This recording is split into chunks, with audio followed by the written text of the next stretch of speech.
Lo vi entrar a la casa de empeño con el medallón sagrado en sus manos.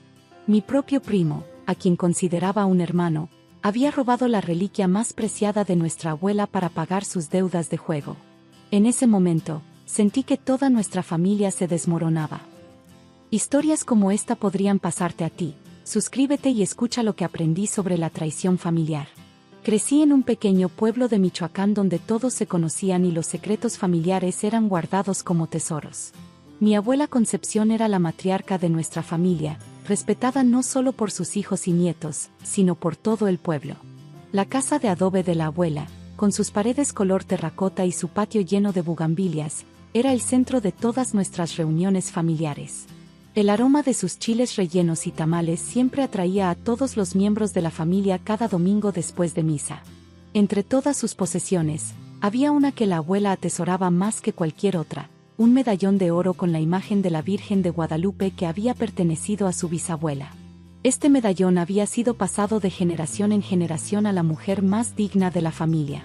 Todos sabíamos que pronto sería el momento en que la abuela elegiría a quien entregárselo. Mi prima Carmen siempre había sido la favorita de la abuela.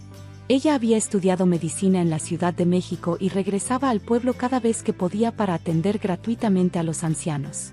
Todos dábamos por hecho que el medallón sería para ella. Sin embargo, mi primo Javier, quien siempre había vivido a la sombra de Carmen, últimamente pasaba mucho tiempo con la abuela. Él había tenido problemas con apuestas en el pasado, pero juraba haber cambiado. Para el cumpleaños número 80 de la abuela, organizamos una gran fiesta en su patio. Vinieron familiares desde Guadalajara, Morelia e incluso algunos tíos que vivían en los Estados Unidos cruzaron la frontera para estar presentes. Las piñatas coloridas colgaban de los árboles de mango, el mariachi tocaba sus melodías alegres, y el mezcal corría como agua. La abuela, vestida con su mejor rebozo bordado, anunció que era tiempo de pasar el medallón a la siguiente generación. Nos reunió a todos bajo el gran ahuehuete del patio, aquel árbol centenario que había sido testigo de tantas historias familiares. Este medallón, dijo mientras lo sostenía frente a todos, la luz del atardecer haciendo brillar el oro, no es solo una joya. Es nuestra historia, nuestra fuerza como familia. He decidido que lo guardaré esta noche y mañana anunciaré quién lo recibirá. Esa noche, después de que todos se retiraron a sus habitaciones o regresaron a sus casas en el pueblo, escuché un grito que me heló la sangre. Era la abuela. Corrí a su habitación y la encontré de rodillas frente a su viejo baúl de madera tallada, llorando desconsoladamente. El medallón, sollozaba, alguien se ha llevado el medallón. La noticia corrió como fuego entre la familia. Todos negaron haberlo tomado, pero las acusaciones comenzaron a volar como aves de carroña. Mi tía Dolores, siempre dramática, acusó directamente a Carmen. «Seguro supiste que no ibas a recibirlo y lo tomaste por despecho», le gritó frente a todos durante el desayuno. Carmen, con lágrimas en los ojos, juró por la memoria de su padre que era inocente. Mi madre sugirió llamar a la policía, pero la abuela se negó. «Esto es un asunto familiar», dijo con firmeza, aunque su voz temblaba. Durante los días siguientes, la tensión era tan espesa que podía cortarse con un cuchillo. Primos que habían jugado juntos toda la vida ahora se miraban con sospecha. La alegría del cumpleaños se había transformado en un amargo recuerdo. Fue mi hermana menor, Lupita, quien descubrió la verdad. Siendo niña, a menudo pasaba desapercibida, y así fue como vio a Javier entrar furtivamente a la casa de empeño en el pueblo vecino. Confrontamos a Javier en privado, mi padre, Lupita y yo. Al principio negó todo, pero cuando le mostramos la foto que Lupita había tomado con su celular, sus hombros se hundieron y confesó entre lágrimas. Las apuestas, volví a caer, admitió con la mirada clavada en el suelo. Debía mucho dinero a personas peligrosas. Me amenazaron con lastimar a mi hijo si no pagaba. Mi padre, siempre justo pero severo, le dio dos opciones: confesarle todo a la abuela o él mismo lo haría. Javier eligió enfrentar a la abuela. Nunca olvidaré esa tarde. La abuela escuchó en silencio la confesión de Javier, su rostro como una máscara de piedra. Cuando él terminó, hubo un silencio tan profundo que podíamos escuchar el canto de los gallos a lo lejos. «¿Dónde está el medallón ahora?», preguntó finalmente la abuela, su voz apenas un susurro. Javier explicó que lo había empeñado, pero que aún tenía tiempo para recuperarlo si conseguía el dinero. Mi padre se ofreció a prestarle la cantidad, con la condición de que Javier buscara ayuda para su adicción a las apuestas. La abuela se levantó lentamente de su silla y caminó hacia Javier. Todos esperábamos que lo abofeteara, que lo maldijera, que lo echara de la casa. En cambio, lo abrazó. El medallón es solo oro, dijo mientras las lágrimas corrían por sus mejillas arrugadas. Pero tú, mi nieto, eres sangre de mi sangre. Te perdono, pero debes sanar tu corazón. Recuperamos el medallón una semana después. La abuela decidió que no era el momento de pasarlo a la siguiente generación. Primero debemos sanar como familia, declaró durante la comida dominical. El medallón esperará. Javier comenzó a asistir a reuniones para adictos al juego en Morelia. Carmen, demostrando su grandeza de espíritu, fue quien lo llevaba y lo apoyaba en su recuperación. La traición de Javier nos enseñó que incluso en las familias más unidas pueden esconderse secretos dolorosos. Pero también nos mostró que el verdadero tesoro no era el medallón, sino nuestra capacidad de perdonar y apoyarnos en los momentos difíciles. Hoy, 2 años después, celebramos nuevamente el cumpleaños de la abuela. El medallón brilla en su cuello, esperando el momento adecuado para continuar su viaje por las generaciones de nuestra familia. Y Javier, ahora sobrio y trabajando honestamente en el taller mecánico de mi padre, ha recuperado algo mucho más valioso que cualquier reliquia familiar: la confianza y el respeto de quienes lo aman. ¿Qué habrías hecho tú si descubres que tu propio familiar te ha traicionado de esta manera? ¿Perdonarías como lo hizo mi abuela o cortarías lazos para siempre? Te leo en los comentarios, y no olvides compartir tu propia historia. El día que enterramos a mi padre, una mujer desconocida se acercó al ataúd con 3 jóvenes que tenían sus mismos ojos. Era un buen hombre, dijo llorando. 25 años juntos lo prueban. Mi madre, a mi lado, se desmayó al instante. Así descubrimos que papá había vivido una doble vida por décadas. Si quieres más historias impactantes sobre secretos familiares y sus consecuencias, dale like a este video. Suscríbete al canal y activa las notificaciones para no perderte ninguna de nuestras publicaciones. Mi nombre es Marisol Navarro Ortiz y les hablo desde Querétaro, esa ciudad colonial del centro de México donde crecí creyendo que tenía una familia normal, tradicional, como tantas otras. Hoy quiero compartirles cómo un secreto guardado durante 3 décadas destruyó esa ilusión y nos obligó a redefinir quiénes éramos y qué significaba realmente la familia. Mi padre, Héctor Navarro Mendoza, era respetado en nuestra comunidad. Ingeniero civil de profesión, había construido una empresa exitosa que se encargaba de proyectos importantes en la región.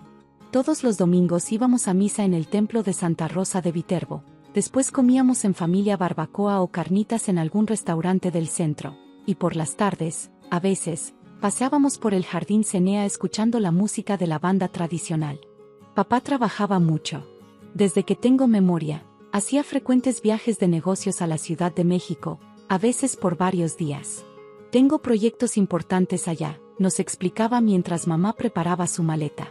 Pero siempre regreso a casa, con mi familia. Éramos 3 hermanos. Miguel, el mayor, ahora de 35 años, contador como mamá. Carlos, de 32, quien siguió los pasos de papá en la ingeniería. Y yo, Marisol, la menor con 28 años, abogada.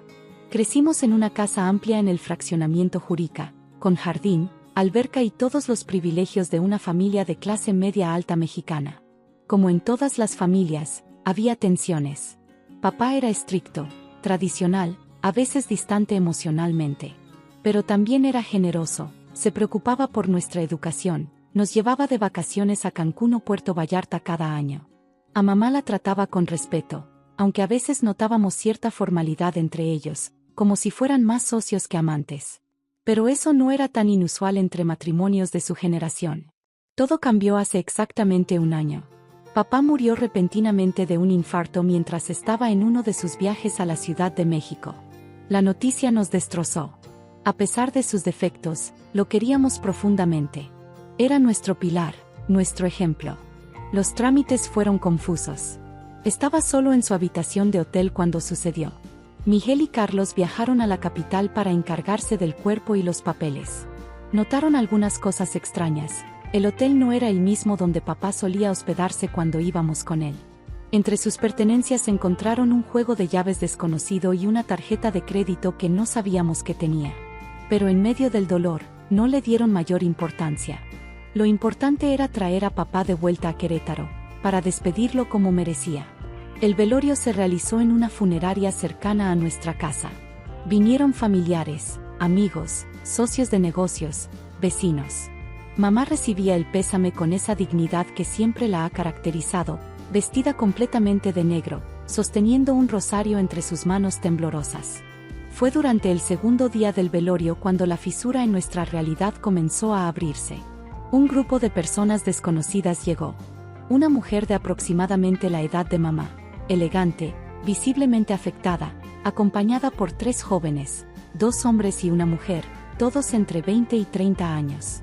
Se acercaron al ataúd con naturalidad, como si tuvieran todo el derecho de estar allí. La mujer colocó un ramo de alcatraces blancos, las flores favoritas de papá, y se persignó. Luego, para nuestro asombro, besó la frente de papá y le susurró algo que no alcanzamos a escuchar. Miguel, siempre protector, se acercó a ellos. Disculpen, ¿conocían a mi padre?, preguntó con educación pero firmeza. La mujer lo miró con una expresión difícil de describir. Sorpresa, reconocimiento, tal vez un destello de compasión. Tú debes ser Miguel, dijo. Héctor me hablaba mucho de ti, de lo orgulloso que estaba de que siguieras los pasos de Teresa en la contabilidad. El solo hecho de que conociera nuestros nombres, que supiera que mamá era contadora, nos dejó helados. Pero lo que dijo después cambiaría nuestras vidas para siempre. Soy Claudia Morales. Héctor y yo estuvimos juntos durante 25 años. Estos son nuestros hijos, Alejandro, Héctor Jr. y Daniela. El silencio que cayó sobre la sala fue absoluto. Podía escuchar mi propio corazón latiendo en mis oídos. Miré a mamá, quien había palidecido. Vi cómo sus ojos iban de Claudia a los 3 jóvenes, deteniéndose especialmente en Héctor Jr., quien era el vivo retrato de papá a esa edad. Esto debe ser una broma de muy mal gusto, intervino Carlos con voz tensa. Le pido que se retire antes de que llamemos a seguridad. Pero Claudia no se inmutó. Con una calma sorprendente, abrió su bolso y sacó varias fotografías. En ellas se veía a papá, más joven, sosteniendo a un bebé. Papá en una fiesta de cumpleaños, soplando velas junto a Claudia. Papá en lo que parecía ser la graduación universitaria de uno de los muchachos, orgulloso, con el brazo sobre sus hombros. Una realidad paralela, una vida completa que había existido simultáneamente a la nuestra, pero de la que no sabíamos absolutamente nada. Fue entonces cuando mamá se desmayó. El caos se desató. Algunos invitados ayudaron a llevarla a una habitación privada. Yo me quedé paralizada, mirando a estos hermanos que tenían los mismos ojos oscuros de papá, la misma forma de la mandíbula, incluso algunos gestos que reconocí como suyos. No queríamos causar esta conmoción, dijo Daniela, la hija de Claudia, acercándose a mí. Pero teníamos derecho a despedirnos de él. En sus ojos no había maldad ni triunfo, solo el mismo dolor que yo sentía. Ella también acababa de perder a su padre. Y ahora descubría que su padre había tenido otra familia, otros hijos. Su mundo también se estaba desmoronando. Esa noche fue indescriptible. Conseguimos una tregua incómoda. Acordamos que Claudia y sus hijos podrían quedarse en el velorio, pero en una zona separada, para evitar más confrontaciones. Mamá, una vez recuperada, se negó a hablar del tema o siquiera mirar en su dirección. Se sentó junto al ataúd, erguida, imperturbable en su dolor y su dignidad. El entierro al día siguiente fue igualmente surrealista. 2 familias separadas por un abismo de secretos, unidas únicamente por el hombre que yacía en ese ataúd. Recité un poema que papá amaba, de Octavio Paz. Alejandro, mi hermano recién descubierto, tocó con una guitarra la canción Amor Eterno de Juan Gabriel. Ninguno de los dos sabíamos que el otro había planeado un homenaje. Fue como si, sin saberlo, hubiéramos estado sincronizados en nuestro dolor. Los días siguientes fueron un torbellino de revelaciones. Descubrimos que papá tenía un departamento en la colonia Condesa, en la Ciudad de México, donde vivía con Claudia cuando estaba allá. Que sus viajes de negocios seguían un patrón: 2 semanas en Querétaro con nosotros, 1 semana en México con ellos.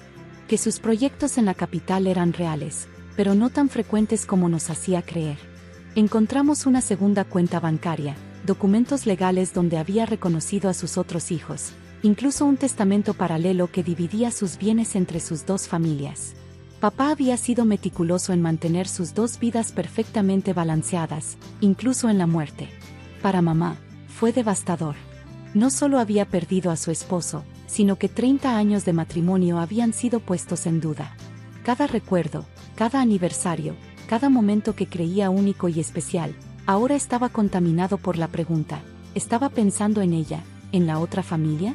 ¿Cómo pudo hacerme esto?, me preguntó una noche, mientras revisábamos documentos en la cocina. No era una pregunta retórica, realmente quería entender. ¿Tan mala esposa fui que necesitaba buscar a alguien más? ¿Por qué no simplemente me dejó? No tenía respuestas para ella. Solo podía abrazarla mientras lloraba, algo que rara vez había hecho frente a nosotros. Los abogados se involucraron. El testamento de papá para nuestra familia estipulaba que la casa de Querétaro y la empresa quedaban para nosotros. El departamento en la Ciudad de México y varias propiedades de inversión eran para Claudia y sus hijos.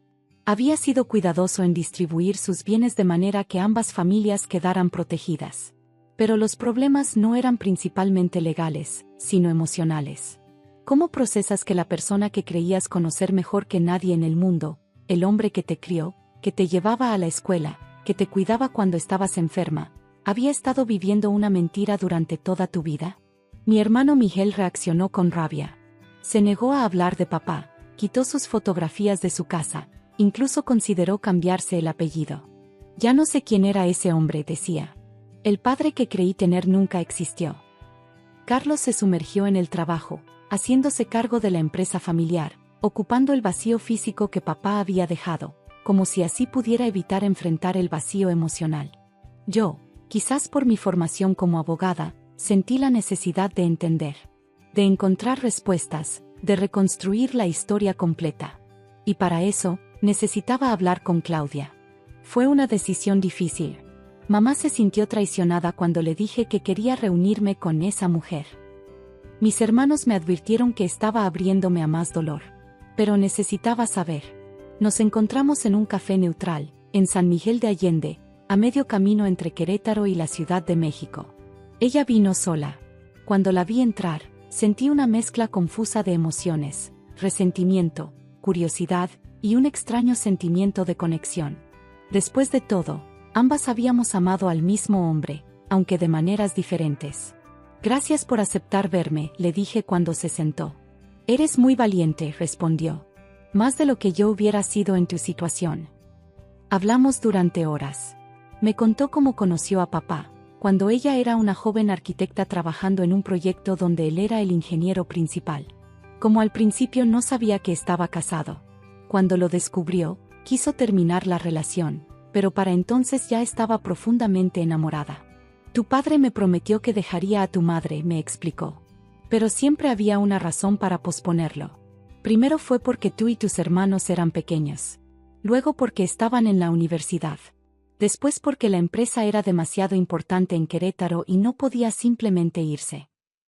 ¿Nunca consideraste que tal vez te decía lo mismo a ti?, le pregunté. Quizás a mamá le decía que dejaría a su socia de negocios en la Ciudad de México cuando el momento fuera adecuado. Claudia guardó silencio un momento. Por supuesto que lo consideré. No soy ingenua, Marisol. Pero después de un tiempo, ya no importaba. Teníamos a nuestros hijos, una vida juntos. Si era una mentira en la que ambos habíamos elegido creer. Esa frase me persiguió durante semanas. ¿No habíamos hecho todos lo mismo? ¿No habíamos elegido creer en la versión de papá que nos resultaba cómoda? Mamá debió haber notado señales durante 30 años. Nosotros también, si hubiésemos prestado atención, llamadas que papá tomaba en privado, contradicciones en sus historias sobre viajes, su insistencia en mantener separada su vida laboral y familiar. Claudia me mostró más fotos, me contó anécdotas de papá que mostraban facetas de él que yo desconocía. En su departamento, aparentemente, era más relajado, cocinaba, algo que nunca hizo en nuestra casa, incluso tocaba la guitarra. Era como si hubiera distribuido diferentes partes de su personalidad entre sus dos hogares, nunca siendo completamente el mismo en ninguno. El siguiente paso fue aún más difícil: conocer a mis hermanos. Alejandro, el mayor, tenía 34 años, casi la misma edad que Miguel. Era músico, todo lo opuesto a mi hermano contador. Héctor Jr., de 30, era arquitecto como su madre. Y Daniela, la menor con 26 años, estudiaba medicina. Fue una reunión incómoda al principio. Nos encontramos en el mismo café de San Miguel. Había tantas preguntas, tantas historias que comparar, tantos huecos que llenar en la narrativa de nuestras vidas.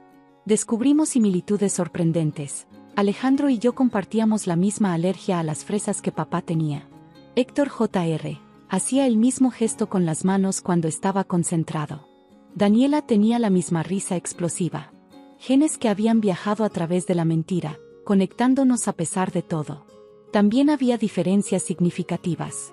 Ellos describían a un padre más presente emocionalmente, más demostrativo. Siempre nos abrazaba al llegar, comentó Daniela. Y nos decía que nos amaba, todos los días. Eso me dolió.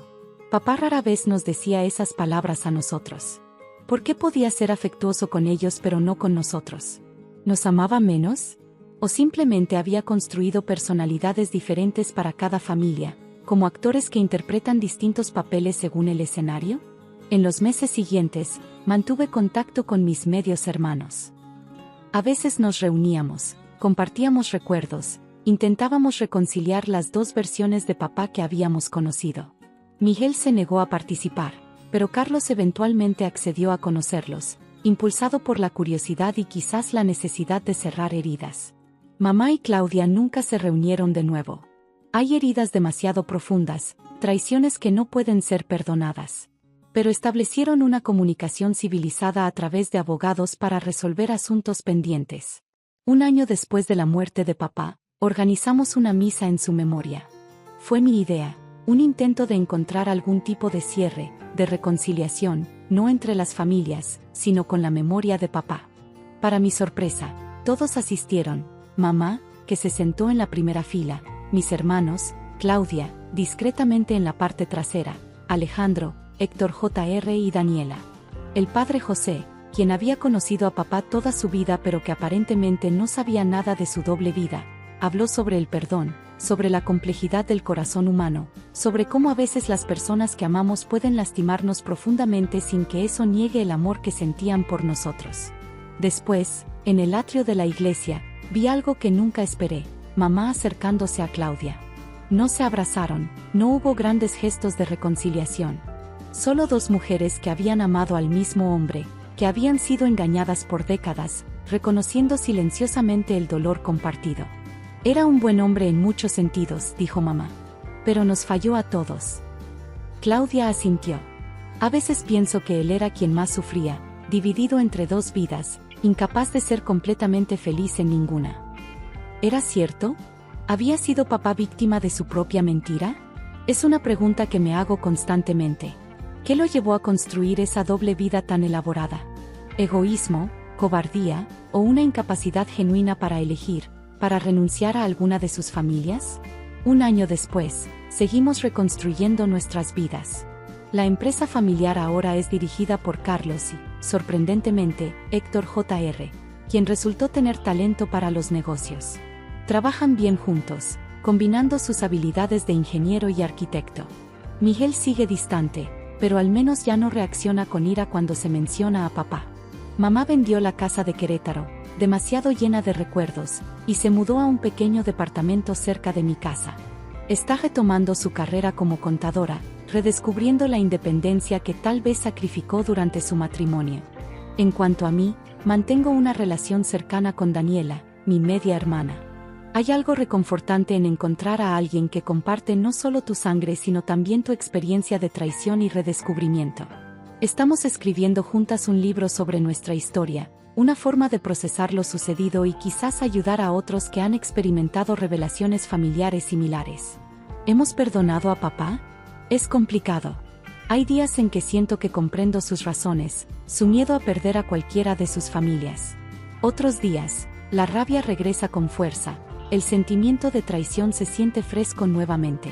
Lo que he aprendido es que el perdón no es un destino, sino un proceso continuo. Que es posible amar a alguien y estar profundamente decepcionado por sus acciones al mismo tiempo. Que nuestros padres, esos gigantes de nuestra infancia, son tan humanos, tan falibles como cualquiera de nosotros. También he aprendido que la familia va más allá de la sangre y las mentiras. Que podemos elegir reconstruir, reconectar, encontrar nuevos significados en los escombros de lo que creíamos cierto. No sé qué nos depara el futuro. Si algún día las dos familias podrán realmente integrarse, si los lazos que estamos formando con nuestros nuevos hermanos resistirán el peso de la historia. Pero sé que, a pesar del dolor, soy más fuerte ahora. Más consciente de la fragilidad de las certezas, más compasiva hacia las complejidades del corazón humano. Papá solía decir que la vida está hecha de decisiones, que son nuestras elecciones las que definen quiénes somos. Qué irónico que su mayor lección viniera no de sus palabras sino de su engaño, que a veces la decisión más difícil es enfrentar la verdad, por dolorosa que sea, antes de que nos alcance y lo destruya todo a su paso. Si esta historia te resonó o has vivido una situación similar de secretos familiares, comparte tu experiencia en los comentarios. A veces, saber que no estamos solos en estas situaciones tan complejas es el primer paso para sanar. No olvides suscribirte y compartir este video si crees que puede ayudar a alguien más a procesar su propia historia familiar.